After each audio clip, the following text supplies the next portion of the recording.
Hello friends, good morning. আমার চ্যানেলে আপনাদের সবাইকে স্বাগত।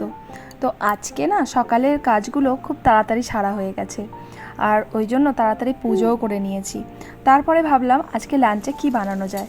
শাশুড়ি বাড়িতে নেই, তো যা বানাবো নিজেকেই আইডিয়া করে বানাতে হবে। তো ভাবলাম ফ্রিজে অনেকগুলো পটল আছে আর দইও আছে, তাহলে দই পটল বানিয়ে নেওয়া যাক। তো এখন আমি পটলগুলোকে ভালো করে ছাড়িয়ে নিয়ে সর্ষের তেলের মধ্যে একটু ফ্রাই করে নিচ্ছি। যতক্ষণ পটলগুলো ভাজা হবে ততক্ষণ চলুন দেখি ননি আর সানি কী করছে। এই যে ননি সানি আজকে একদম সোনা ছেলে হয়ে গেছে। সকাল সকাল চান টান করে পাস্তা খাচ্ছে। আসলে সোনা ছেলে হয়নি, ওরা আজকেও রং খেলছিল, সেই জন্য তাড়াতাড়ি করে আমি চান করিয়ে দিয়েছি। তারপরে আজকে ওর জেঠু পাস্তা এনে দিয়েছে, আর ছোট ছেলে বলল এক্ষুনি বানিয়ে দিতে হবে। তো পাস্তা সেদ্ধ করে একটুখানি সস টস দিয়ে দিয়েছি।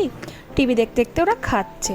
তো ওরা কার্টুন তো দেখছিল, কিন্তু আমিও ওদের সঙ্গে কার্টুন দেখতে দেখতে হঠাৎ মনে পড়লো, আরে আমি তো কড়ার মধ্যে পটল বসিয়ে দিয়েছি। তো তাড়াহুড়ো করে ছুটে এলাম যে পটলগুলো পুড়ে যায়নি। তো দেখলাম না, পটলগুলো পোড়েনি, ঠিকঠাকভাবেই ভাজা হয়েছে। তারপরে পটলগুলো আমি তুলে নিলাম। এইবার কিছুটা আদা, দুটো কাঁচা লঙ্কা আর একটু জিরে নিয়ে নিলাম মিক্সির মধ্যে পেস্ট করব বলে। অল্প মশলা হলে না মিক্সির মধ্যে ঠিক পেস্ট হয় না, তাই ভাবছি একটা সিল কিনে নেবো।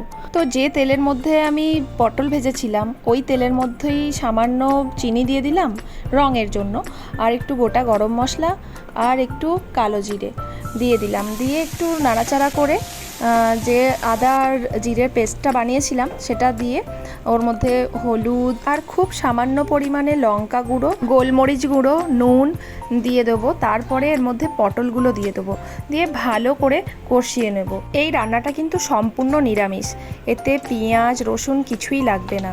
তো আজকে যেহেতু মঙ্গলবার আছে সেই জন্যই করলাম। এবার কিছুটা পোস্ত আর কয়েকটা কাজুর পেস্ট বানিয়ে নেব।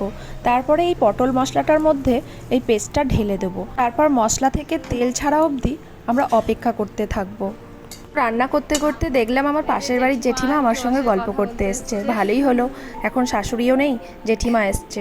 তো জেঠিমাকে একটু মিষ্টিও খেতে দিয়ে দিয়েছি। আর মনে মনে ভাবছিলাম জেঠিমাকে একটু দই পটল টেস্ট করতে দেবো।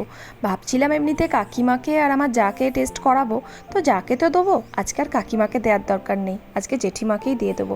তো আমি একটা পাত্রের মধ্যে একটু দইটাকে ঘুলে নিলাম। এবারে দেখুন মশলাটা থেকে কিন্তু তেল ছেড়ে দিয়েছে। এবারে আমি দইটা এর মধ্যে ঢেলে দেবো।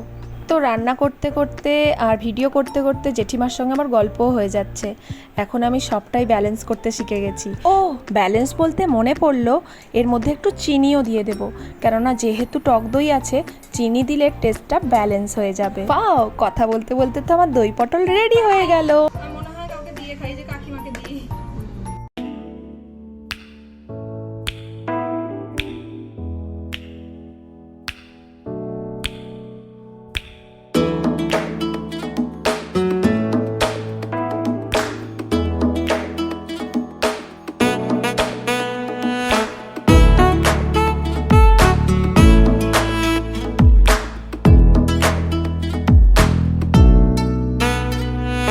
তো সবার আগে তো আমি জেঠিমাকে দিয়ে দিয়েছি, জেঠিমা বাড়িও চলে গেছে।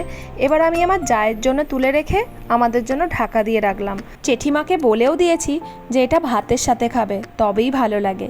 তো এই যে আমাদেরও ভাত বেড়ে নিচ্ছি। কেমন টেস্ট হয়েছে সত্যি আমি এখনও জানি না, তবে জেঠিমা একটু আগে আমাকে বাটি দিতে এসছিল, বলল জেঠিমার খাওয়া হয়ে গেছে আর নাকি ভালো লেগেছে। তো জানি না, আমি তো জানি আমার ছেলেদের একটুও ভালো লাগবে না। এটা যদি কোনো মুখরোচক স্ন্যাক্স হতো তাহলে আমার ছেলেদের খুব ভালো লাগতো, ভাতের সাথে তো অরুচিত হবেই। তবু যাই হোক, এখন ননিকে আমি খাইয়ে দিচ্ছি। এত বড় ছেলে হয়ে গেছে তবু আমাকে খাইয়েই দিতে হয়। তো আমার আজকের এই ভিডিওটা এখানেই শেষ করছি। দেখা হবে আবার একটা নতুন ভিডিওতে। তো ততক্ষণ আপনারা সবাই খুব ভালো থাকবেন, সুস্থ থাকবেন। আর আমার ভিডিও যদি ভালো লাগে তো লাইক কমেন্ট একটা করে দেবেন। তো বাই বাই এভরিওয়ান।